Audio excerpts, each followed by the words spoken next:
Antes de empezar la entrevista, yo quisiera un poquito exorcizar los demonios del pasado. Roberto Madrazo, hasta la elección presidencial del 2006, pues de alguna manera se vio el Roberto Madrazo primero que se queda con el partido, que de alguna manera los priistas hablan de ese Roberto que articuló para adueñarse del partido, para después adueñarse y apoderarse de la candidatura, y después de alguna manera pues articular ciertas cuestiones que no tuvieron muy contentos a todos los priistas y que pues de alguna manera propiciaron una división. En este caso, haya sido como haya sido, terminó dividido un partido que no pudo llegar a la victoria electoral en 2006. Y esto, bueno, pues era muy atribuible y muy señalable a la culpa es de Roberto Madrazo, que si fue tramposo, que si fue esto, que se articuló, etcétera, etcétera. Vino después el asunto de Roberto Madrazo, el maratonista, el que hacía atajos y el que corría y el que sacaba por ahí algunas situaciones, y volvían a refrendar esa cuestión de que Roberto estaba haciendo trampas y haciendo cuestiones. Y básicamente han sido 3 años en los que Roberto Madrazo había estado, pues de alguna manera únicamente saliendo como en el anecdotario de esa parte, pues no oscura, pero anecdótica, por así decirlo, de la parte de la trampa y las cuestiones. ¿Qué dice Roberto Madrazo a estas cuestiones? Yo creo que es bien importante tener la oportunidad de platicarlo, porque pocas veces se tiene la oportunidad de platicar estos temas. Y mira, el primero es muy importante porque se trata de la vida interna del PRI, en donde algunos priistas sentían que estaban afectados sus intereses, que no iban a poder competir por la elección presidencial y veían en el presidente del PRI en aquel entonces, que era yo, el que se iba adueñando de los espacios territoriales. Cuando vino la elección federal del 2003, habiendo yo entrado a la dirigencia en 2002, un año antes, dimos toda la apertura para la formación de las candidaturas plurinominales y de mayoría.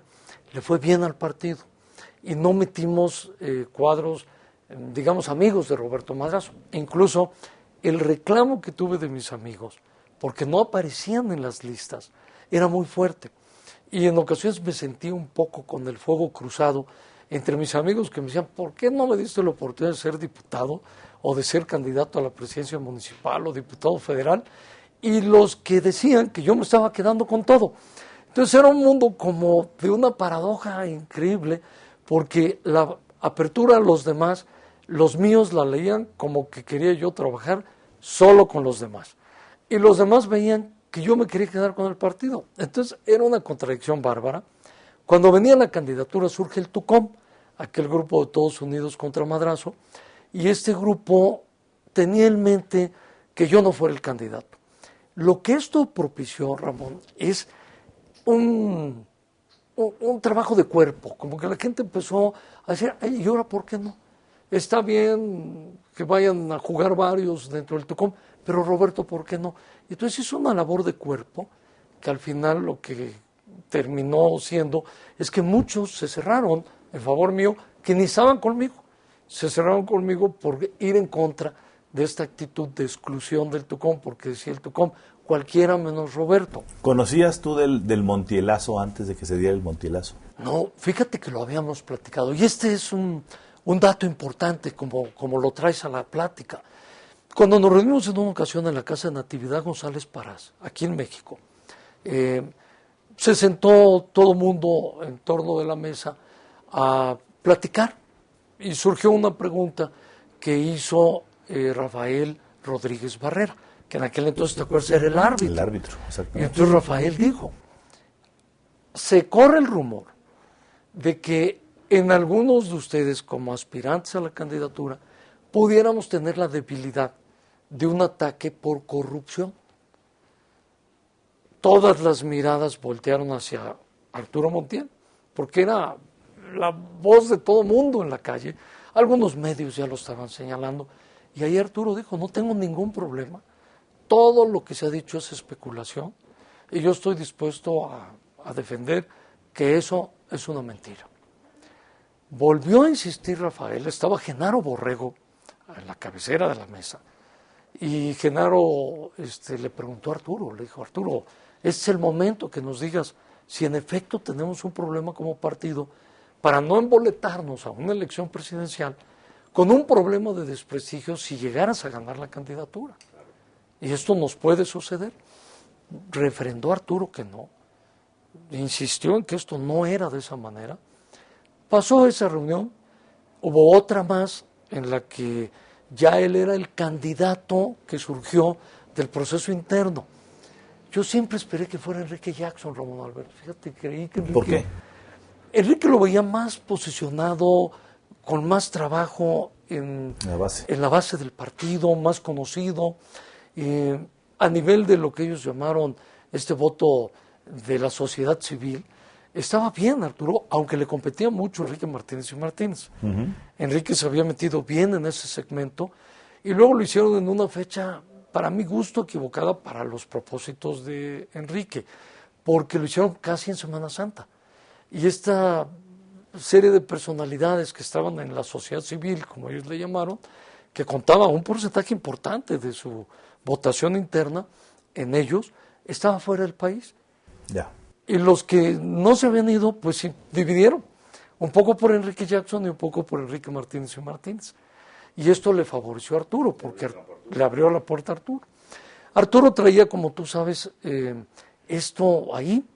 Viene un día el ataque de Arturo, propiciado por el Bester, es la que lo convence, estando allá en Saltillo, en la casa de Enrique Martínez, el gobernador, convence a Arturo Montiel, ya candidato del Tucum, que se lance, porque yo era el que lo estaba atacando y el que corría la filtración de la información sobre la fortuna que tenía Arturo Montiel.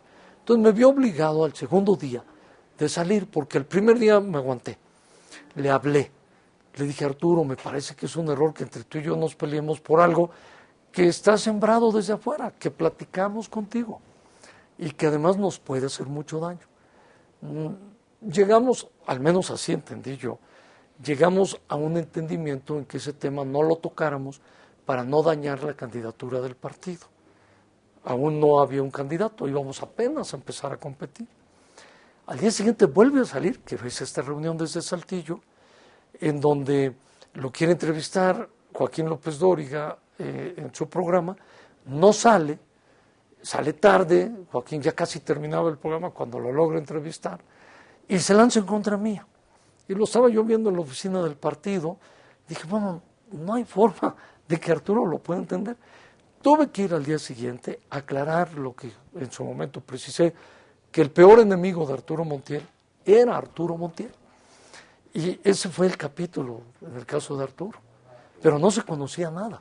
¿Qué pasó para que se desarticulara un tanto cuanto el PRI para poder lograr la victoria electoral en 2006?